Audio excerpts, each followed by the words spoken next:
Welcome to the Jill on Money Show. It's Friday, March 8th, and we are here trying to help you navigate your financial journey wherever that leads you. So the way we can help you is by you checking out our website, jillonmoney.com. And while you're there, in the upper right-hand corner, there is a Contact Us button.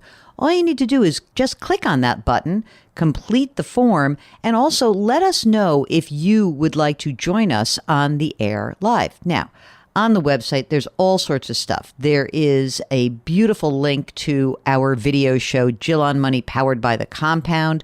And we love this program. It's so much fun. It's great to be on video with you guys. And we're very grateful to the folks at The Compound, downtown Josh Brown and Michael Batnick, and all the folks who get that program on the air. It's really great. And they've got wonderful content as well. So you should check out their show, The Compound and Friends, Animal Spirits, and more. Also on our website, you will see a link where you can join Jill on Money Live. This is our subscription service, $35 for the 12 months after you sign up. And it's a really interesting way to be participating in our content because these are live webinars. Our next one is with Cal Newport. He is so interesting. He's a productivity expert. He's got a new book coming out, and that webinar is coming up on March 19th at 7 p.m. Eastern Time. You can only join us if you are a member of Jill on Money Live. So you know what? I think for $35, it's a great deal. Okay, now on to the show for today. This was a big week for me on television. I did 3 hits in a row.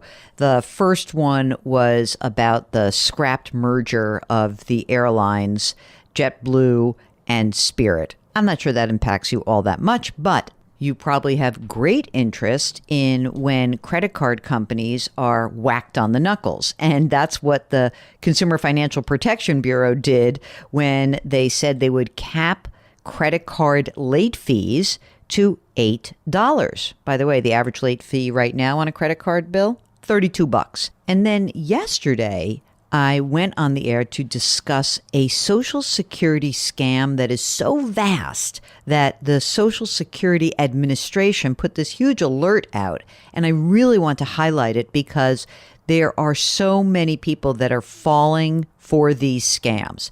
So first, here's the hit with Nate Burleson from CBS Mornings about the new cap on credit card late fees. We might have some good news for you. The Biden administration announced a new rule yesterday limiting most credit card late fees to no more than $8 a month. Right now, the average cost for an overdue payment is $32. Banks take in a lot of the money with these late fees, an estimated $14 billion. That's just in 2022.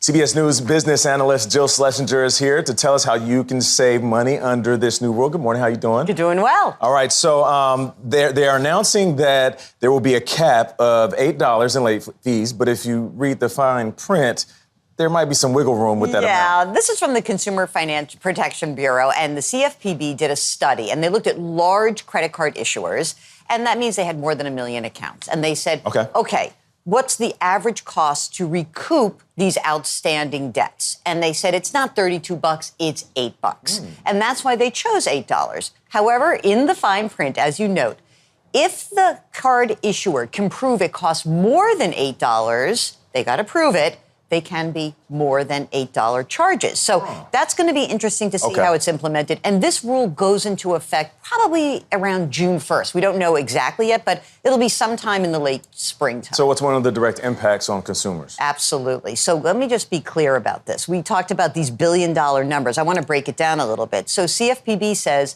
this will amount to $10 billion after the rule goes into effect annually.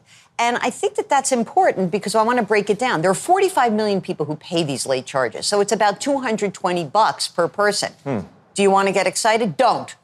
Why? Because there will be lawsuits challenging this rule. And I want to be clear about that because that is already being spoken about. And also, by the way, the Supreme Court is challenging the CFPB in total as a separate action. So I'm not sure this is going to happen immediately. Does this rule address credit card interest? It does not. And by the way, credit card interest rates have almost doubled in the past 10 years. It does allow these high interest rates to persist. This just addresses those late charges that are assessed by the large card issuers. All right, so the Biden administration also is creating a new task force that will address unfair and illegal pricing on things like groceries and also housing services. Tell us a little bit more about that. So this is called the Strike Force, which is exciting. The Strike Force. And it's part of a larger effort by the Biden administration to eliminate junk fees. And we'll see if this comes through with anything meaningful. Department of Justice and FTC are coming together. Dollar Jill, y'all. Thank you so much. Okay, so as I said, the next segment really has broad reach, and it's probably a good reminder about how much scam artists are becoming more and more sophisticated.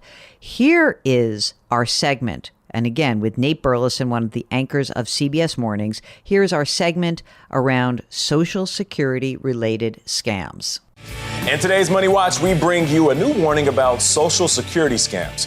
Americans lost more than $126 million to Social Security scammers last year. CBS News business analyst Jill Schlesinger is here to help protect you from these scammers, which are getting better and better at their jobs. So, what do people need to look out for when it comes to Social Security scams? First of all, I want to be clear that one of the reasons this scam is so powerful is that we have tens of millions of people collecting Social Security benefits, and about 40% of these 70 million people are living on this. So this is emotional and it's powerful. So when you have a scammer who gets in touch with you, you don't know that. You say, oh, someone's calling me from the Social Security Administration. Someone's making contact in some way. Here's what I want you to know. Social Security Administration people will never, ever. This is key. They will never contact you via social media. Ever. Okay. And this is important. They will not threaten or pressure you to act now. They will not demand you to say, keep this a secret. Don't tell anybody about this. That's a big flag. Wow. And also, no one ever can suspend your Social Security number. So, you know, what happens is the scammers create like a problem, some sort of urgency. When you hear that, you've got to be like, uh-oh, guard is up. Okay, so if you receive a phone call, a text, an email with some of these red flags, what do you do? I think you really, if you feel yourself getting a little agitated, breathe and really take a deep breath and say, wait a second, I'm going to disengage from this. Okay. Because either you're going to hang up the phone, do not click on any links, do not give any of your personal information. Guard this so closely. This is really important. Don't give anyone your information. These scammers using AI these days? This is so scary to me. It should be scary to anybody who's got a lot of a voice or video out there because they are using deep fakes, voice memos, and they're creating family scams. Hey, your mom gets a phone call and says, hey, it's Jill, and it sounds like my voice. She starts giving this guy money over the phone, so be very careful. Please help me and us spread the word about these scams because, you know, listen, I know scams have been around for hundreds of years. You know, confidence ploys from Charles Ponzi and Bernie Madoff, modern day telemarketing and advance fee scams. But you know what? The preponderance of crooks seeking to separate you from your money, it's just jaw-dropping. So the current crop of scams is more sophisticated. We have to remain vigilant. We have to guard our information closely. If you think you've been a victim of a scam, please report it immediately at oig.ssa.gov. And also, consider freezing your credit. We've talked about that on this program because when you lock down that credit file, yes, you're locking it down for you if you do need to borrow money, but you lock it down for everyone. If you do need a loan, you can always temporarily unfreeze the credit record. Well, that's it. That is the program. Remember to check out all of the content. I've got a lot of blog posts about the things we talk about every single day on the website, JillOnMoney.com. Our music is composed by Joel Goodman. Mark Talercio is our executive producer and king of all things web. And we're distributed by Odyssey. By the way, you can subscribe to this podcast on the Odyssey app or wherever you find your favorite podcasts. Please put your hands on someone's back, either physically or metaphorically. Make sure you have permission if it's physically. Change your work, change your wealth, change your life. Thank you for listening. We'll talk to you tomorrow.